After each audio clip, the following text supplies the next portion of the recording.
আসসালামু আলাইকুম বন্ধুরা, আজকে আমি দেখাবো সজনে সর্ষে। এর জন্য আমি সজনে ডাঁটা নিয়েছি। ডাঁটাগুলো সুন্দরভাবে আমি কেটে নিয়েছি। এবার সুন্দরভাবে ধুয়ে নিচ্ছি।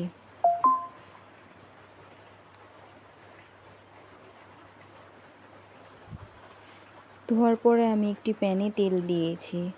আর মশলা হিসেবে সর্ষে বাটা, হলুদ, মরিচের গুঁড়ো, লবণ, আদা, রসুন, জিরা বাটা নিয়েছি। এগুলো আমি দিয়ে দিচ্ছি।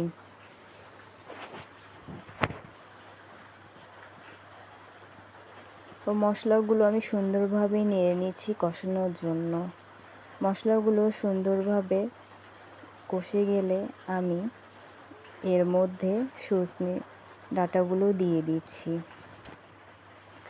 এবার আমি মশলার সাথে সুন্দরভাবে সজনে ডাঁটাগুলো নেড়ে নিচ্ছি, যাতে মশলা সজনে ডাঁটার সঙ্গে মিশে।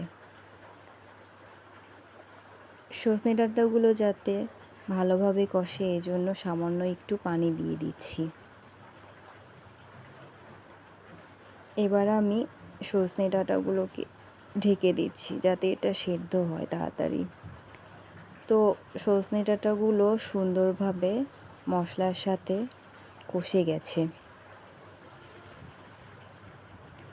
তো এটা ভালো করে আমি নেড়ে চেড়ে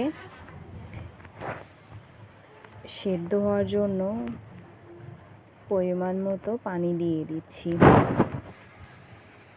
এবার এটা সুন্দরভাবে নেড়ে দিচ্ছি ও ঢাকনা খুলে দেখতেছি আমার সজনে ডাঁটাগুলো সুন্দরভাবে সিদ্ধ হয়ে গেছে।